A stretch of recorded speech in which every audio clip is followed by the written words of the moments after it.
সবার উপরে মা, কিন্তু তারেক রহমান সাহেব দেশের বাইরে কেন? দেখুন, জামায়াত ইসলামী দেশ চালাইলে জনাব তারেক রহমান সাহেবকে আজ দেশের বাইরে থাকতে হতো না। আসলে এদেশের রন্ধ্রে রন্ধ্রে ফেসিবাদ ঢুকে বসেছে, যা জামায়াতের শাসন ছাড়া বা সুন্দর একটা পরিচ্ছন্ন শাসন ছাড়া এই দেশকে আগাগোড়া ফেসিবাদ মুক্ত করা সম্ভব নয়। আসসালামু আলাইকুম ওরহমতুল্লাহ, নাহমাদুহু ওয়া নুসাল্লি আলা রাসূলিহিল কারীম, আম্মা বা'দ। সুপ্রিয় দর্শক শ্রোতা, দেশ ও প্রবাসে, কাছে ও দূরে যে যেখান থেকেই আমাদেরকে দেখছেন ও শুনছেন, সকলকে আন্তরিক মোবারকবাদ জানাচ্ছি। আমি ইউসুফ মাহমুদি এবং আপনাদের প্রত্যেককেই আমন্ত্রণ জানাচ্ছি আখলাক টিভির আজকের এই বিশেষ ভিডিও বার্তা অনুষ্ঠানে। বন্ধুরা, আজ আমরা কথা বলতে যাচ্ছি সবার উপরে মা, কিন্তু জনাব তারেক রহমান দেশের বাইরে কেন? জামায়াত ইসলামী দেশ চালাইলে তারেক রহমানকে আজ দেশের বাইরে থাকতে হতো না। চলুন আমরা মূল আলোচনায় প্রবেশ করি। বন্ধুরা, আপনারা জেনে থাকবেন যে গতকাল রাত থেকে আপোষহীন নেত্রী বেগম খালেদা জিয়া খুবই অসুস্থ, চিকিৎসা চলছে হাসপাতালে। এই অবস্থায় বাংলাদেশের প্রায় সব শ্রেণী পেশার মানুষই, অর্থাৎ দল মত নির্বিশেষে প্রায় সবাই হাসপাতালে যাচ্ছেন, দেখছেন, খোঁজখবর নিচ্ছেন এবং আপোষহীন নেত্রীর জন্য সবাই দোয়া করছেন ও দেশবাসীর কাছে সবাই দোয়া চাইছেন। এর ধারাবাহিকতায় গতকাল রাতে আমি সফরে থাকায় সেখান থেকে লাইভেও আপনাদের কাছে দোয়া চেয়েছিলাম। আজকের এই অনুষ্ঠানের মাধ্যমেও আমি সকলের কাছে আখলাক টিভির পক্ষ থেকে আপোষহীন নেত্রী বেগম খালেদা জিয়ার সুস্থতার জন্য দোয়া চাই। বন্ধুরা, মূল বিষয় এটা যে জনাব তারেক রহমান এই মুহূর্তে দেশে না কেন, অথবা উনি দেশে আসছেন না কেন, অর্থাৎ ওনার দেশে আসতে সমস্যাটা কোথায়, এটা একটা ব্যাপার। এক্ষেত্রে সবাই যে আলাপ আলোচনা করছেন সেটা মোটামুটি দুই ধরনের।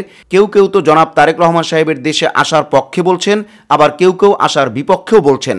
এক্ষেত্রে যারা মূলত জনাব তারেক রহমান সাহেবের এই মুহূর্তে দেশে আসার ব্যাপারে বিভিন্ন কথা বলছেন এবং তাকে ধুয়ে দিচ্ছেন, তাদের বক্তব্য হলো মানবিক দিক থেকে এবং মা ও সন্তানের সম্পর্কের দিক থেকে এবং বাংলাদেশের কৃষ্টি কালচারের দিক থেকে এই সব কিছু বিবেচনা করে তাদের বক্তব্য হলো একটাই, যে সবার উপরে মা, সারা দুনিয়া ভেসে যাক, মা একদিকে দুনিয়া আর একদিকে, অতএব কেন তারেক রহমান দেশে আসছেন না?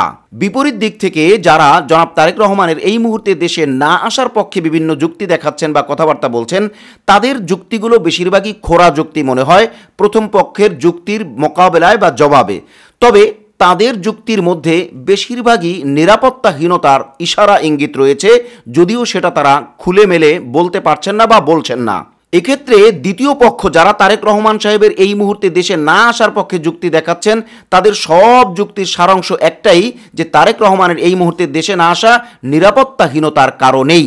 এক্ষেত্রে আমরা আখলাক টিভির পক্ষ থেকে স্পষ্ট করে বলতে চাই বা বলতে পারি যে এ ধরনের হাই প্রোফাইলওয়ালা লোক যারা আছেন, ওনাদের নিরাপত্তার ক্ষেত্রে যে ইনফরমেশনগুলো ওনাদের কাছে থাকে সেটা অবশ্যই আমাদের আমজনতার চাইতে অনেক বেশি ভারী, এবং ওনাদের কাছে যে নিরাপত্তাহীনতা বা নিরাপত্তা প্রসঙ্গে যে ইনফরমেশনগুলো থাকে, এগুলো বাইরে বা পাবলিক প্লেসে বলা যায়ও না বা বলা হয়ও না। অতএব জনাব তারেক রহমান সাহেবের এই মুহূর্তে তার মায়ের আপোষহীন দেশনেত্রীর এই অসুস্থতার সময়ও তিনি দেশে না আসতে পারার যে বিষয়টা, এটা নিয়ে কিন্তু পক্ষে বিপক্ষে আলোচনা সমালোচনা চলমান। কিন্তু আমরা আখলাক টিভির গবেষণা সেকশন থেকে এই প্রশ্ন দাঁড় করাইতে পারি যে 5ই আগস্টের পরেও আমরা কেন নিরাপত্তাহীনতায় ভুগছি? হ্যাঁ, অনেকে এই যুক্তি দেখাচ্ছেন, অনেকে সেই যুক্তি দেখাচ্ছেন, যত কথাই যেই বলুক না কেন, মূল কথা তো এটা যে নিরাপত্তাহীনতায় ভোগা। প্রশ্ন হলো আমরা এখনও নিরাপত্তাহীনতায় ভুগব কেন? এই প্রশ্নের জবাব আপনারা কমেন্ট সেকশনে লিখবেন ইনশাআল্লাহ। এক্ষেত্রে আরও একটা কথা না বললেই নয় যে বাংলাদেশের সর্ববৃহত্তর রাজনৈতিক দল বিএনপি বা বাংলাদেশ জাতীয়তাবাদী দল, এই দলের সর্বোচ্চ নেতাই বলা চলে, কারণ বেগম খালেদা জিয়া যেহেতু অসুস্থ, সেই হিসেবে এখন সর্বোচ্চ বড় নেতা তারেক রহমান সাহেবকেই বলা যায়। অথবা যদি আমরা জনাব তারেক রহমান সাহেবকে সর্বোচ্চ দ্বিতীয় নেতাও যদি ধরি, তাও তো বাংলাদেশের এত বড় একটা দলের, 3 বার রাষ্ট্র পরিচালনা করার দলের সর্বোচ্চ বড় নেতা বা সর্বোচ্চ দ্বিতীয় বড় নেতা, তিনি নিরাপত্তাহীনতায় ভুগবেন। এর কারণ কি? আসলে অপ্রিয় হলো সত্য কথা এটা যে বাংলাদেশের রন্ধ্রে রন্ধ্রে ফ্যাসিবাদ এমনভাবে ঢুকে গেড়ে বসেছে যে এটা খুব সহজে বের করা সম্ভব হচ্ছে না। এবং এটা ইসলামী শাসন ছাড়া অথবা সুন্দর পরিচ্ছন্ন শাসন ছাড়া, মানে ভালো একটা শাসন ছাড়া এই দেশকে ফেসিবাদ মুক্ত করা আগাগোড়া টপ টু বটম কোনোভাবেই সম্ভব হবে না। আর এক্ষেত্রে এদেশকে ইসলামী শাসন উপহার দিতে গেলে বা কল্যাণ রাষ্ট্র উপহার দিতে গেলে, মানে সর্বোচ্চ ভালো সুন্দর রাষ্ট্র পরিচালনা দিতে গেলে অবশ্যই জামায়াত ইসলামীর নেতৃত্বে ইসলামী দলগুলোর দ্বারাই এটা সম্ভব।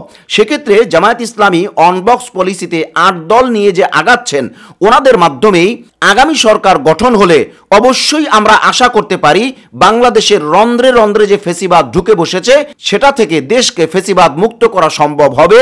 সেক্ষেত্রে কোনো বড় মাপের দ্বন্দ্ব, দাঙ্গা হাঙ্গামা, বড় মাপের ঝামেলা কিচ্ছু করতে হবে না। শুধুমাত্র একটা সুশাসনের প্রয়োজন, যেটা জামায়াত ইসলামের নেতৃত্বেই সম্ভব। তাই একথা নির্দ্বিধায় বলা যায় যে জামায়াত ইসলামী যদি দেশ শাসন করত তাহলে জনাব তারেক রহমান সাহেবকে আজকে দেশের বাইরে থাকতে হতো না। তার মানে আগের শাসনটা, যেই ফ্যাসিবাদী শাসন থেকে আমরা মুক্ত হলাম, দেশ মুক্ত হলো, ওই শাসনটা যদি জামায়াত ইসলামের নেতৃত্বে থাকতো তাহলে ফ্যাসিবাদ কায়েমই হতো না। তার মানে তারেক রহমান সাহেবকেও আজকে এই অবস্থায়, তার বাবা জীবিত নাই, একমাত্র মা জীবিত, সেই মা অসুস্থ অবস্থায়, অর্থাৎ বাঁচে কি মারা যায় এই একটা সিচুয়েশন চলছে, এই অবস্থায়ও তারেক রহমান তার মায়ের পাশে নাই নিরাপত্তাহীনতার কারণে। তার মানে আমরা যেই দেশে আছি, যেই কন্ডিশনে আছি, এটা আসলে সুন্দর একটা দেশ বলা যায় না বা নিরাপত্তাযুক্ত একটা দেশ বলা যায় না। অতএব আজকের আলোচনার শেষ পর্যায়ে আমরা সকলকে আবেদন করব, চলুন আমরা দলমত নির্বিশেষে জামায়াত ইসলামের নেতৃত্বে ইসলামের পক্ষে ভোট দিয়ে সুন্দর একটা কল্যাণ রাষ্ট্র কায়েমের জন্য সুন্দর একটা সরকার গঠন করি। আল্লাহ আমাদের সকলকে সেই তৌফিক দান করুন। আজ তাহলে এই পর্যন্তই, দেখা হচ্ছে পরবর্তী কোনো লাইভে অথবা পরবর্তী কোনো ভিডিও বার্তায় ইনশাআল্লাহ। আসসালামু আলাইকুম ওয়া রাহমাতুল্লাহি ওয়া বারাকাতুহু।